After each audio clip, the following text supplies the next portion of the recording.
were famous really as headhunters and cannibals. Some of the missionaries were killed by the people, and some of them were eaten by the people. Yeah, My mother used to say, it's nice to know that the missionaries are no longer part of the soup. I'm excited to know about the faith and culture of the local indigenous people. Right. So, would you please explain about The people are called Melanesian people. Yes. You know, the Pacific is quite a vast area. We have the Polynesian people, which would be people who are like the people from Hawaii, and there are Micronesian people, who would be people like the Filipino people, and the people are called Melanesian people, so they have dark Are skin. they indigenous? Yeah, they're indigenous people. They're dark-skinned people with curly hair, and they were famous really as headhunters and cannibals. And up until about the 1920s, there was still headhunting Yesterday, going on. yesterday when I was in the community and I said I met the priest from PNG and Solomon Island, then one of them just commented, if they love you, they will eat you. Right, I didn't right, understand right. the meaning. Right. So some of the missionaries were killed by the people, and some of them were eaten by the people. Yeah, that's what. So I thought he was joking with me, but it's true. My mother used to say, it's nice to know that the missionaries are no longer part of the soup. But, so it was a very wild place in the beginning. So which means to say that in the initial stage of the mission, the missionaries have really worked hard and gone through a hard time Many to spread difficulties. the good news and the gospel. They had to fight headhunters, and the most dangerous animal there is the mosquito. So many people died of malaria. Oh, yes. So that was a great What about challenge. the present situation about the indigenous people there? Right. I mean, the people, there's still 98% of the people are indigenous people. And interestingly, they left their cultural life of tribal fighting to become Christians because they were interested in education, they were interested in health, and they were interested in the joy of the gospel, because there was great internal fighting, and yet the gospel brought the people together. It brought peace, it brought justice, and it brought the love of the What's Lord. your experience being an archbishop from outside Solomon? How did they look at you and welcome you? Do you face any challenge? Well, when I went there, most of the people were Christian, although we still have people who are naked and living in the bush areas. But the people have a great deep faith. They have a great deep faith, and they have a great love for the church. So I was warmly welcomed by the people, and from the moment I arrived there, I never had any negative experiences. You have chosen your motto as serving the Lord with gladness, and I can see the gladness on your face whenever I met you. So would you please explain what does it mean and why you chose it? In 2001, I was appointed auxiliary bishop in the Western Diocese, the Gizo Diocese, and I was told that you need an Episcopal motto, a scriptural motto. So in my home diocese, when I was in primary school, we had a bishop who was the first bishop to put his motto in English. Before that, most of the bishops had their motto in Latin, and most school children did not know what their mottos meant. But a very holy bishop named Bishop McGann, his motto was, serve the Lord with gladness. And I said, that's great motto. And when I had to choose a motto, he was retired at the time, and I sent word to him, could I use his motto as well? And he was delighted that a missionary bishop would have that motto.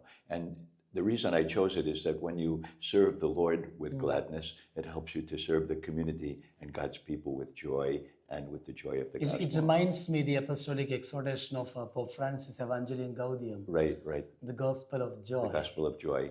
And being an Italian, the Italians are always filled with joy. And it's important in the missions too to be positive, to have a positive outlook, because there's many challenges, there's many hardships. The weather can be very hot and humid and malaria, but there's many blessings. Amazing. As far as I understand, it is Saint Pope John Paul II who appointed you as a bishop. Yes.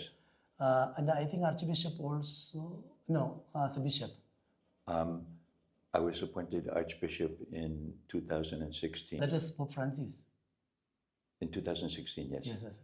But why I remembered about it, because today is the feast of Saint John Paul II. Right, right. So it could be a heavy memory for you. Right. When I was a university student at Providence College, I had the opportunity to meet the Holy Father in Boston when he came to visit. Oh, that's amazing. On his first apostolic visit to the United States. And I think everybody was captivated by his enthusiasm, his joy, the fact that he went to so many different places and he lived the joy of the gospel as well.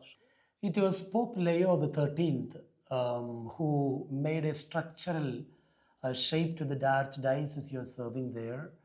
And the first, after Mary's priest and all the religious gone, it is Pope Leo XIII who gave a structural. Right.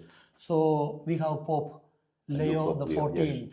Yes. So have you met him, and how do you look at his papacy, and what is your hope from him for the Solomon Island? When he first got elected by the cardinals, I was very surprised. I never thought we would have an American Pope. But right from the beginning, everything that he has said and done seems to be wonderful, and he seems to be a great man of the Holy Spirit and the right man for the job. And on Sunday, at the Mass of the canonization of our first saint, Peter Torrode, I was able to celebrate Mass with him. So that was a great honor to be about 20 feet away from the altar and celebrate Mass with him. And then the next day, we had an audience with the Holy Father. So you met him personally? Yes, yes. So that's a great blessing. So two American.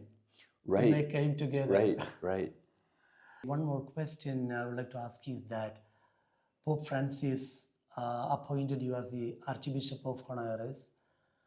October 21st was the 6th month he completed after his earthly journey. Right. Did you have any personal encounter with him, especially when he came to PNG? Right. Or could you be there? I had the opportunity to meet him a few times. Both for our ad limina visit, and then as a new Archbishop, I had the opportunity to be with my whole family and to meet him in 2016. Would you please explain your memories? Again, each Pope brings different gifts to the Church. So Pope Francis obviously made the Church more open. He had many cardinals from different parts of the world. And he also was willing, even though he was quite sick, not quite sick, but he was quite elderly, to make his longest apostolic journey to Indonesia, to East Timor, to Singapore.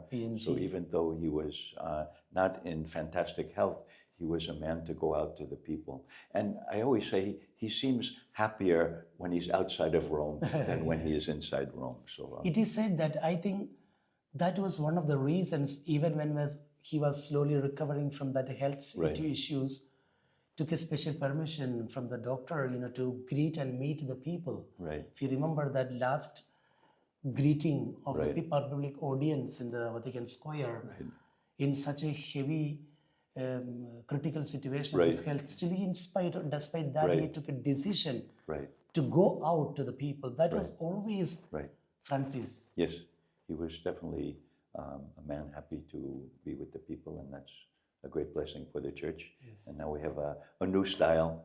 Yes. We go from a Jesuit Pope to an Augustinian Pope who was educated by the Dominicans. Oh, wow, that's amazing. He went to the Angelicum. I'm happy to hear that.